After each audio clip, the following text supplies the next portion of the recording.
Bagaimana kabar kalian hari ini? Semoga sehat selalu ya. Oke, hari ini kita akan bersama kalian untuk belajar. Membangun kesadaran hukum.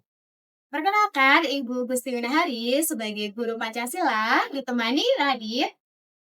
Perkenalkan, nama saya Ahmad Raditya, bisa dipanggil Radit dari kelas 10 TPU 4. Oke, membangun kesadaran hukum ya Radit. Ngomong-ngomong, kesadaran hukum, kalau hukum sendiri itu apa Radit? Hukum adalah sesuatu yang harus kita taati. Sesuatu yang harus kita taati. Misalnya apa? Kalau ada di lingkungan sekitar kita, di sekolah, di masyarakat. Contohnya ketika di sekolah, kita harus berangkat sesuai waktu yang sudah ditentukan Ibu.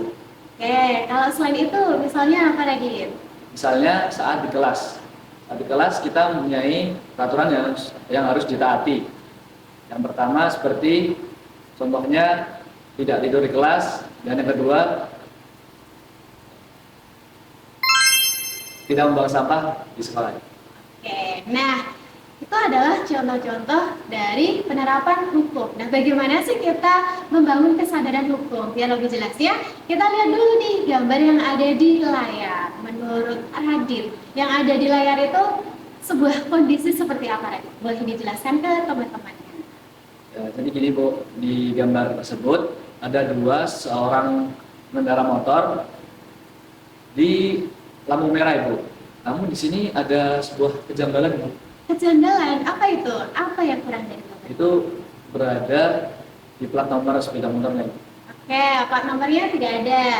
Ada nggak yang hal baik yang bisa dilihat dari gambar ini berkaitan dengan hukum?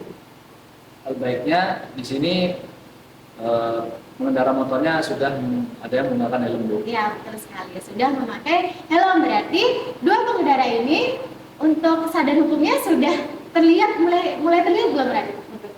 Sudah mulai terlihat, namun harus lebih ditingkatkan kembali. Ya, masih kurang ya, tapi sudah ada kesadaran hukumnya. Kita lihat contoh gambar berikutnya nih, Radit. Nah, ini yang ada di sekitarmu yang kamu lakukan setiap ujian. Ada apa ini, Radit? Di sini sebuah gambarnya menggambarkan guru yang memberi peraturan kepada muridnya agar tidak mencontek Ibu saat ujian.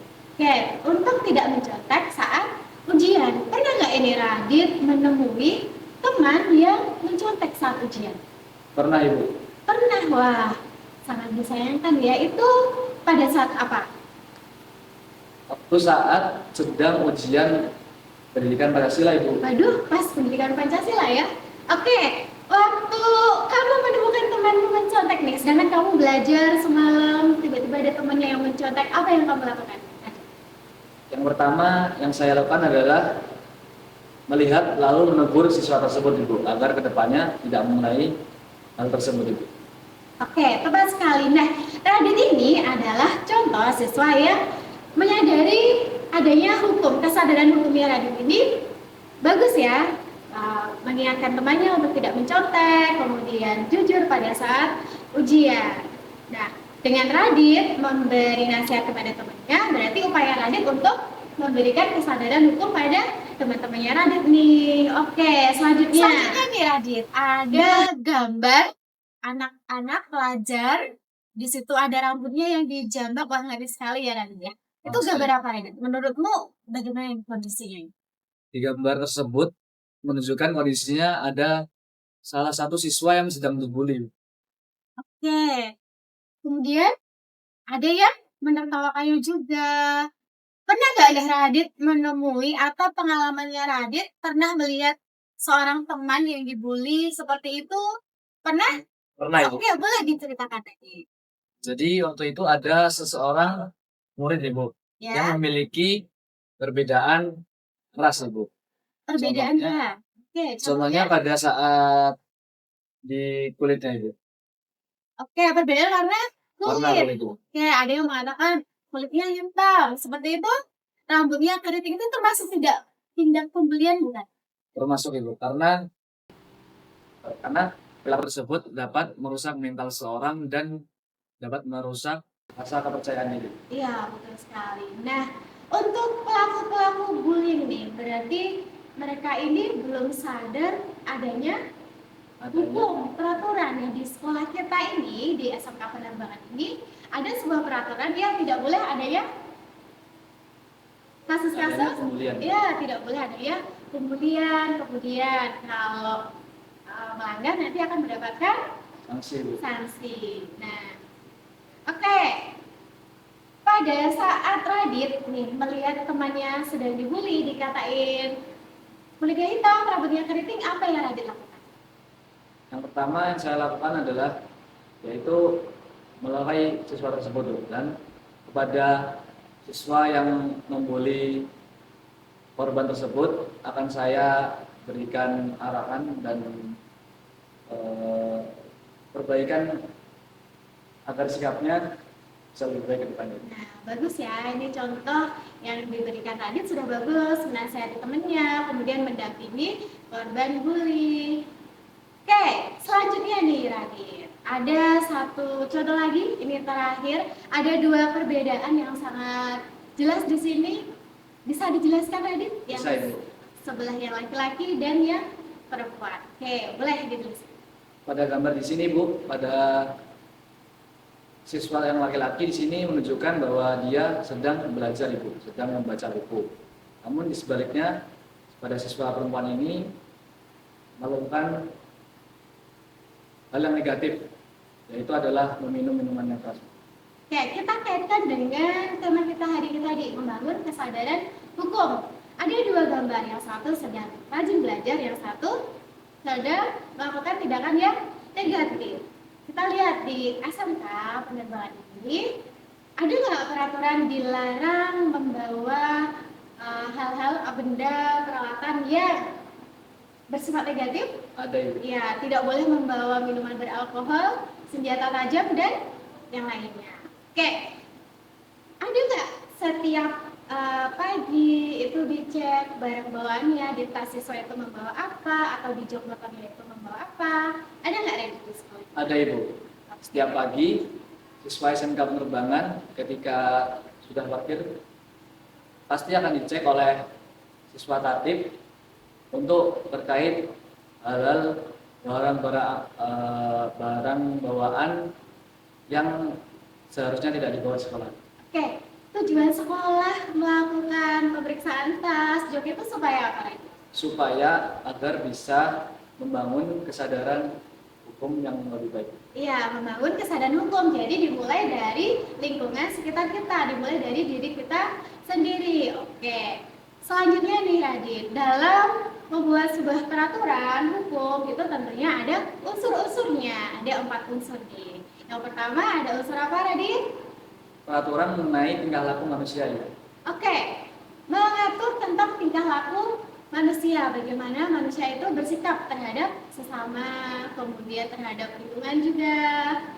Yang kedua, Ditetapkan oleh lembaga resmi yang berwenang atau sah. misalnya tadi tidak boleh membawa rokok, tidak boleh membawa miras, kemudian tidak ada pembulian. Berarti ditetapkan oleh siapa kalau dari contoh-contoh yang sudah kamu sebutkan tadi? Dari sekolah ini. Ya, lembaga berwenangnya adalah sekolah. Terus yang gambar tadi ya 2 orang pengendara, berarti lembaga yang berwenang untuk membuat hukum tersebut adalah Polisi. Oke, unsur yang ketiga nih Radit ada apa? Bersifat memaksa. Bersifat memaksa. Betul, sebuah peraturan itu pasti memaksa. Di sekolah kita, anak-anak harus berkumpul siap pada jam 6.10. 6.10. Itu sebuah paksaan? Sebuah paksaan. Iya, karena peraturan itu harus memaksa. Jadi yang biasanya bangun jam 7 nih, atau dari kalian nih ada yang bangun jam 8, tidak boleh ya, karena ada yang namanya hukum, ada namanya peraturan. Oke, unsur yang keempat ada apa? Adanya sanksi pelanggaran. Adanya sanksi pelanggaran. Contohnya tadi 6.10 harus sudah di sekolah. Kalau tidak, sanksinya apa Radit? Bisa di push up, jalan jongkok. Oke, pembinaan fisik ya. Betul. Nah, seperti itu. Kenapa harus ada sanksi? Karena sanksi itu dapat memperbaiki dan membangun kesadaran hukum terhadap siswa itu. Ya, betul. Agar para pelakunya menjadi jerah, tidak mengulanginya, kemudian kesadaran hukumnya juga meningkat ya Radit. Oke, selanjutnya nih setelah unsur, ada nih ciri-ciri seseorang yang sudah sadar hukum atau belum. Kita lihat ya, apakah teman-teman ini sudah termasuk ke dalam seseorang yang memiliki kesadaran hukum yang tinggi atau belum. Yang pertama, ciri yang pertama adalah Ketaatan hukum dilaksanakan oleh semua kalangan. oke, taat hukum itu dilaksanakan oleh semua kalangan. Kalau di sekolah berarti yang melaksanakan siapa? Siswa. Iya, siswa. Kemudian selain siswa namanya di sekolah berarti ada siswa. Kemudian ya, jadi bapak ibu guru pun juga mempunyai peraturan tersendiri. Oke, yang kedua adalah Hak dan kewajiban dipahami dengan baik. hak dan kewajiban dipahami dengan baik. Kita berikan contoh nih, hak dan kewajiban agar teman-teman lebih paham. Contohnya hak di sekolah apa itu? Sebagai seorang pelajar, siswa. Haknya contohnya sebagai siswa mendapatkan sarana pembelajaran yang baik itu. Oke, hak mendapatkan sarana pembelajaran yang baik. Kemudian contoh kewajibannya adalah Contoh kewajibannya adalah belajar itu. oke, contohnya adalah belajar. Nah, seseorang yang sadar hukum itu sadar akan hak dan kewajibannya. Kemudian ciri yang ketiga adalah Rendahnya tingkat pelanggaran hukum itu. rendahnya tingkat pelanggaran hukum. Pada saat pemeriksaan tas, kemudian job itu selalu direkap bagaimana perkembangannya, apakah pelanggarannya itu semakin meningkat atau semakin rendah. Semakin rendah pelanggaran berarti kesadaran hukumnya semakin tinggi. Oke, ciri yang selanjutnya. Tingginya kepercayaan rakyat terhadap aparat penegak hukum. Oke, tingginya kepercayaan rakyat terhadap aparat hukum, misalnya Polisi. oke, polisi. Kemudian ciri yang selanjutnya adalah Radin, Penegakan hukum melakukan tanpa diskriminasi. oke, melakukan tanpa diskriminasi. Nah, teman-teman tahu nggak diskriminasi itu apa? Nah, membeda-bedakan. Jadi melakukan penerapan hukum itu tanpa adanya diskriminasi nih, tidak membeda-bedakan apa tadi, warna kulit, bentuk rambut dan sebagainya. Oke, itu ciri-ciri seseorang yang memiliki tingkat kesadaran hukumnya tinggi. Nah, dari ciri-ciri ini menurut Radit tingkat kesadaran hukumnya sudah tinggi atau belum? Atau masih perlu belajar? Masih perlu belajar. Ya, kita harus selalu belajar. Oke, kemudian bagaimana hukum itu dibuat? Untuk apa sih hukum itu dibuat? Ada beberapa tujuan nih kenapa hukum itu dibuat. Yang pertama apa, Radit, tujuannya? Yang pertama, menciptakan kesejahteraan dan kenyamanan kehidupan. Oke, kalau tidak ada pelanggaran, hidup itu akan nyaman dan sejahtera, masuk sekolah dengan tenang, dan tidak ada pembulian dan sebagainya. Yang kedua, Menjaga supaya tidak terjadi aksi-aksi tidak terpuji di tengah masyarakat. ya betul, jadi tidak ada aksi-aksi yang negatif. Kalau yang sekarang marak terjadi itu tawuran dan sebagainya itu, Itu juga ya itu juga berarti tingkat kesadarannya bagaimana lagi? masih rendah itu. Nah, masih rendah dan umumnya kebanyakan kritik-kritik itu berasal dari pelajar-pelajar ya. Benar, Nah, Ibu. berarti mereka belum Belum mempunyai sadar kesadaran itu. hukum. Oke, yang ketiga nih apa lagi? Sebagai pedoman bagi masyarakat dalam berperilaku. Betul sekali, sebagai pedoman. Contohnya seorang siswa ada peraturan berangkat jam 6.10, pedomannya berarti harus sampai sekolah sebelum jam 6.10 dan sebagainya. Oke, terakhir nih Radit. Melindungi hak dan kewajiban untuk mewujudkan keadilan. Ya, melindungi hak dan kewajiban untuk mendapatkan keadilan tanpa diskriminasi. Jadi adil ya, tidak membeda-bedakan ras, agama, antar golongan. Oke, sampai di sini semoga teman-teman semuanya paham ya. Atau kalau belum paham, besok kita ketemu lagi nih, kita belajar lagi hari ini ya. Ibu. Oke, untuk hari ini kita akhiri. Sampai jumpa.